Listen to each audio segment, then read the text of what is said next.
কান্না করছো? আজকে তো তোমার সুখের দিন, আজকে তোমার খুশির দিন, আজকে তো তোমার কান্না করার কথা না, আজকে তো তুমি সুখে থাকার কথা, আনন্দ করার কথা। তখন ইবলিশ হযরত আবু বকরকে উদ্দেশ্য করে বললেন, ভাই আবু বকর, বিশ্বনবীর বিদায়ে আমি ইবলিশও ব্যথিত হয়েছি। ভাই আবু বকর, আমি ইবলিশ, আমি জানি আমার স্থান সর্বস্তরের জাহান্নামে এবং সারাটা জীবন আমাকে জাহান্নামে পড়তে হবে। কাল হাসরের ময়দান যেদিন কায়েম হবে, এরপর থেকে আমি জাহান্নামে থাকতে হবে আজীবন। ভাই আবু বকর, জাহান্নামের আযাব যে কত কষ্টের হবে তা আমি বুঝতে পারি। তাই আমি চেয়েছিলাম বিশ্বনবীকে ধরে আল্লাহর কাছে আমার অপরাধের ক্ষমাটানি কোনোভাবে নেওয়া যায়, কারণ বিশ্বনবী ছাড়া এই কাজ কারো পক্ষেই সম্ভব ছিল না। আর এই জন্য আমি যতবারই নবীজির কাছে দুনিয়াতে থাকা অবস্থায় গিয়েছি, ততবারই নবীজির সাথে কেউ না কেউ ছিল, কোনোদিন আমি নবীজিকে একা পাইনি। তাই আমি আমার সমস্ত দুঃখের কথাগুলো নবীজির কাছে বলতে পারিনি, আমার সমস্যার সমাধানটাও নবীর মাধ্যমে করা হয়নি।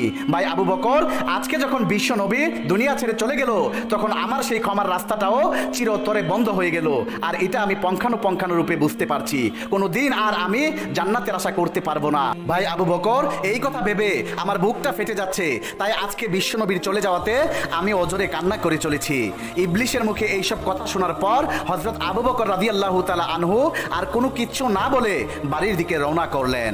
বিশ্বনবীর বিদায়ের 6 মাস পর একদিন হঠাৎ করে মা ফাতেমা অসুস্থ হয়ে পড়লেন। সকালবেলা হযরত আলী রাদিয়াল্লাহু তাআলা আনহু ফাতেমার কাছে এসে জিজ্ঞেস করলেন, ও ফাতেমা, তোমার কি হয়েছে? তোমার কি বেশি খারাপ লাগছে?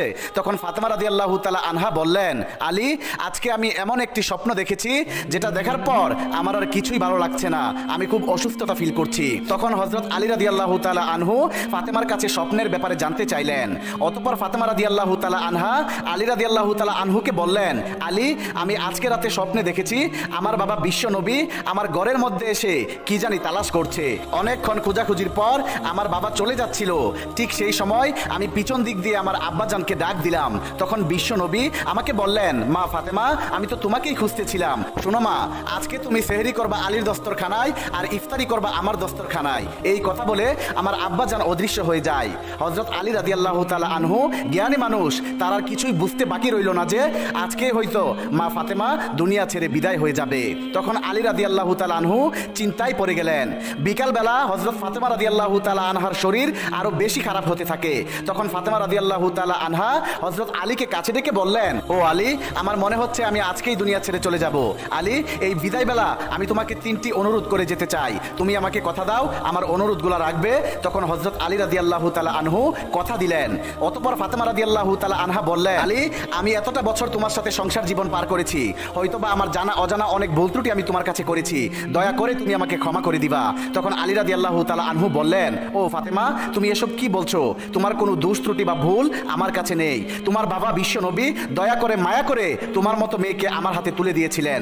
আমি তো পৃথিবীর সবচেয়ে বড় সৌভাগ্যবান ব্যক্তি যে আমি তোমাকে বিয়ে করতে পেরেছিলাম। ফাতেমা, তোমার কোনো ভুল ত্রুটি আমার কাছে নেই। হযরত ফাতেমা বললেন, আলী, আমার দ্বিতীয় অনুরোধটি হলো আমি দুনিয়া থেকে চলে যাওয়ার পর তুমি আরেকটি বিয়ে করবে, আমি তোমাকে অনুমতি দিয়ে গেলাম, এবং সপ্তাহে একদিন হলেও আমার হাসান হুসাইনকে তোমার বুকে নিয়ে ঘুমাবে। আলী, আমার 3 নাম্বার অনুরোধ হলো আমি দুনিয়া থেকে চলে যাওয়ার পর আমার লাশটাকে রাতের বেলা দাফন করতে নিয়ে যাবে, যাতে করে কেউ আমার লাশ দেখতে না পারে। আমি চাই না কেউ আমার লাশ দেখে বুঝে ফেলুক যে বিশ্বনবীর মেয়ে ফাতেমা এতটুকু লম্বা ছিল, এতটুকু মোটা ছিল, তাহলে যে আমি বড়ই গুনাহগার হয়ে যাব।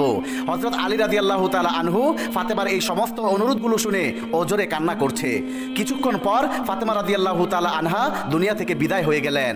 আলী কাঁদছে, হাসান হুসাইন কাঁদছে, অজরে কান্নার রোল পড়ে গেল। হযরত আলী রাদিয়াল্লাহু তাআলা আনহু চিন্তিত মনে ভাবতে লাগলো, ফাতেমা দুনিয়া থেকে বিদায় হয়ে গেছে, কিন্তু এখন তার দাফন কাফন কিভাবে করব? আলী ভাবনায় পড়ে গেল। হযরত আলী রাদিয়াল্লাহু তাআলা আনহুকে নিয়ে, হাসান হুসাইনকে নিয়ে তারা 3 জন, কিন্তু খাটের পায়ায় ধরতে 4 জন লোক 4 কোনায় দরকার, আরেকজন লোক কোথায় পাবে? এ নিয়ে হযরত আলী রাদিয়াল্লাহু তাআলা আনহু চিন্তায় পড়ে গেলেন। কিছুক্ষণ পর দেখলেন নবীর এক সাহাবী আবু যর গিফারি রাদিয়াল্লাহু তাআলা আনহু হযরত আলী রাদিয়াল্লাহু তাআলা আনহুর ঘরের মধ্যে প্রবেশ করলেন। অতঃপর তারা 4 জন মিলে ফাতেমা রাদিয়াল্লাহু তাআলা আনহার খাটের পায়ায় ধরে কবর দেশে নিয়ে গেলেন।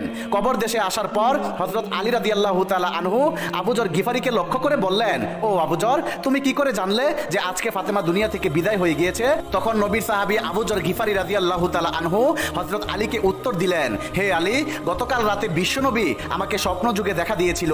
নবীজি আমাকে এসে বলেছে, ও আবু যর, আমার মেয়ে ফাতেমা কালকে দুনিয়া থেকে বিদায় হয়ে যাবে, তুমি নিজে গিয়ে তার দাফন কাফন করে আসবে। অতঃপর সবাই মিলে মা ফাতেমার লাশ কবরের মধ্যে মধ্যে নামালেন।